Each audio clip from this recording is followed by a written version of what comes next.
11:44, almost 12 o'clock noon. Same date on the calendar.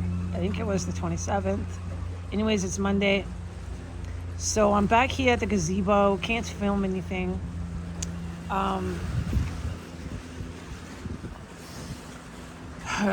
So what I mean by throwing food everywhere, it's really, really disgusting. For example, there was watermelon, 2 huge gallon Ziploc baggies just filled with very nice in triangle cut up watermelon, okay, prepared for the homeless as a donation. I watched the individual donate it, carry it, put it into the refrigerator that's there. It's a medium-sized 3-shelf refrigerator, and it's up to par. It works. It's health codes, etc. And they keep it clean in the weekday. The staff up to par. Okay, so it's sanitized and all that. Okay. So, for example, there was oranges, large oranges, still in the orange peel, whole orange bag of those, and 2 huge bags of watermelon.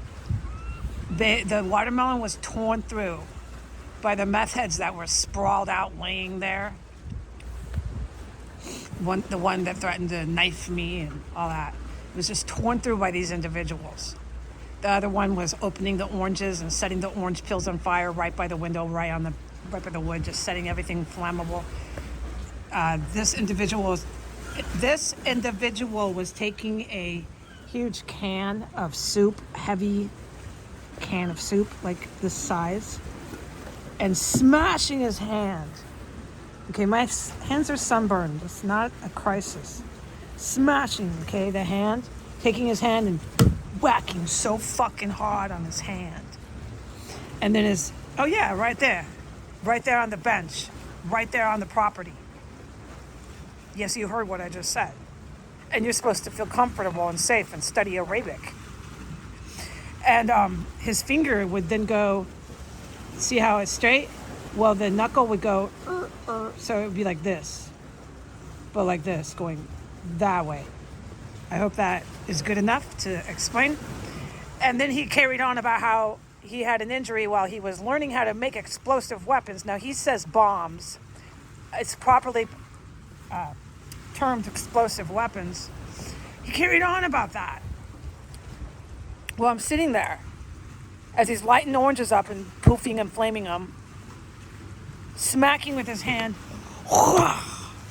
as hard as you can, as loud and fast as you can with a can, heavy big old can of chili, as a matter of fact, whacking his fingers, doing something that freaks any person out, make a baby cry. And then saying, I was making bombs when I was younger and one went off and I lost the nerves in my hand. And I'm trying to just, say, oh, well, you're good at art still. Trying to just, I don't have word, okay? Just go with the flow. I could not fucking believe I was sitting in a fucking sober house on private fucking property with state funding. It's all I could think. So not the case, except the state funding and all that money from the state funding is flowing in there, that's for sure. Got that money. Okay, so he goes on and on and on about his bomb making days. He says, oh, I don't make bombs anymore. I'm not making bombs anymore. And at that point, I'm like, okay. And I remember thinking, I'm not studying Arabic. I'm thinking about jihadist fucking terrorists right now. Suicide bombers. This is not a place I want to study Arabic. It's turning my thoughts into the dark. Why am I thinking about fucking bombs? Because this guy's going off, lighting up oranges, poofing them, right there. You know how the orange peel ignites? It's flammable. Big old flames come out. There's paint. There's this nice wooden bench. There's all this red paint. It's paint blasting music. They're smoking pot. They're smoking cigarettes. Throwing the butts all over the fucking private property. So this is what I mean. So the oranges and the watermelons, okay? Pickle bag of watermelon, okay? By the size. Nice little orange, triangle. Yeah, okay. Ay, ay, ay. So they eat this up. They go, and they just gobble all this shit up. This whole little gang laying around and threatening to stab people and making bombs and slamming their hand with cans. Yeah, making bombs and lost nerves. And I don't make them anymore. I don't make bombs anymore. Slamming your fucking body, limbs with cans. Goes the can, and you're like, oh, I'm just gonna go with the flow here. I came to study Arabic in a sober house. So not the case. All this fucking weed, smoking, everybody's high. When they walk in there, they're high. They just continue to stay high when they're there, okay? That's all it's about. How do I know they're high? Because I see them leave the Legion, and they all get high. Talk about it. They talk about everything there at the Legion. So I know they're seriously under the influence by the time they get to the next meth den, which is the Recovery Cafe. That's what it is. I've been forbidden from saying anything. And so they're way high by the time they approach the private property. I'm sitting there thinking, let me learn Arabic. It's going to be nice and quiet. I can keep my phone charged. This will be really calm and a good studies. I can study this here. I had a few days of being able to study Arabic, and I got super happy about Arabic, and it was a normal day. It seemed so much like what I used to remember life to be, a normal day. Keep trying, Heidi. Keep trying to find that again. But you can't. It just doesn't happen, does it? No, we're back to this kind of crap. So I had to leave today, okay? But because I'm not going to sit there with it every day, wasting my time. I'd rather be at the gazebo. That was a good call, man. But I have to charge my equipment. I have to do things like a functioning sober adult does, and I don't want to go back there. Who in the right mind wants to go sit at the Recovery Cafe? But this is what I mean by the watermelon and the food. So they're eating up all this watermelon. Once there's a delivery of food in that refrigerator, they all go to it. These are the meth addicts, the real scumbags. They go to it, they grab it all out. There's these patio furnitures, little tables and chairs. They throw food all over the benches, all over the tables. Before they even eat it, they're just throwing it out. They're not using plates. They're not using napkins. They don't think like that. They're barbarians. I learned a lot about this sort of individual after sitting this much with them. They pull it all out and they start eating the watermelon. And then when they're done and they have the rind, they just toss it. Like fucking Vikings, just there. Or they hurl the food. They take it, they hurl the food. I can't film anything, but that was good. So here's a hand of tomato.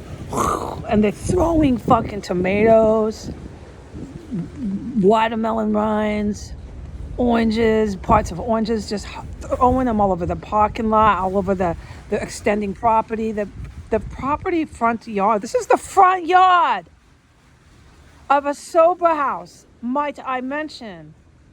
So there's the front here and the front here and the front door. They're just there in the front yard, hurling tomatoes, whoosh, throwing watermelons. And this took 1 hour. There was so much fucking food sprawn all over the front yard. Over it. And then the chairs, everything. And that's not just the only garbage that's there. Cigarette butts, joint butts, everything's there. Spit, loogies. And so they come and they eat. They're supported, they're enabled. They have the refrigerator. Nice, clean, 3-shelf refrigerator with all this food. It's not just oranges and watermelons. It's a lot of food that goes in there. And then not only do they have that refrigerator, but next to it is a nice little pantry shelf. Same size, about 4 shelves. Packed with really nice pantry food from the Co-op grocery store. Organic foods. Stuff that I have seen that cost serious money that I pay for normally, right? You're like, wow, they're getting it for free here. It's quite impressive. I will not forget it. How much free food they're getting there. And they just rate it. And then the next group of people come and fill it up, fill up the pantry, fill up the refrigerator, and then these meth heads just rate it. And it's all gone and it's all over the fucking grounds. Trash food. So when I was there on Friday and the business was open, they were open for business, I had to clean it. I couldn't take it anymore. Why do I mean I had to? Because I couldn't sit with that kind of filth. I'm trying to learn Arabic on Friday. It wasn't very possible because of the meth heads. But I was going into the business, the sober house, so they say. I was grabbing brooms. I was grabbing dustpans because there was cherry pits and all this filth everywhere. I'm sitting there and I couldn't take anymore. You know what I mean? I'm like, this is just fucking disgusting. And I abide by the rules, so you can't smoke there. And I go to the street when it's open for business and I smoke my vape, VAPE, on the sidewalk. Okay, so I'm trying, because I would like to be able to study my Arabic there. I don't want to be impolite. It's a free little charger. It's rather nice patio if you can keep it sanitary. But it's impossible because every 5 minutes they're coming, spitting, throwing everything.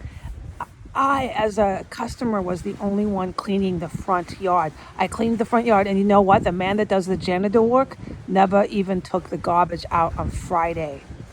And I went in there 2 times and said, you guys got to take the garbage out. I offered those 2 times. I offered to take the garbage out myself. The second time and the first time they said, no, it's locked. It's locked. You can't do it. The handyman will do it. The handyman never did it. Not Friday when he was on shift, not Saturday, not Sunday. By today, the garbage was literally up to my shoulders. And there was filth. There was cloth. There was every kind of garbage you could think of to mankind. Cloth, clothes, cigarette butts, loogies, everything, paper, toilet paper, every sort of garbage up to your shoulders by the pantry and by the refrigerator. And they want to keep their license there, but they want all that nonprofit funding going right in there. They get all that money, right?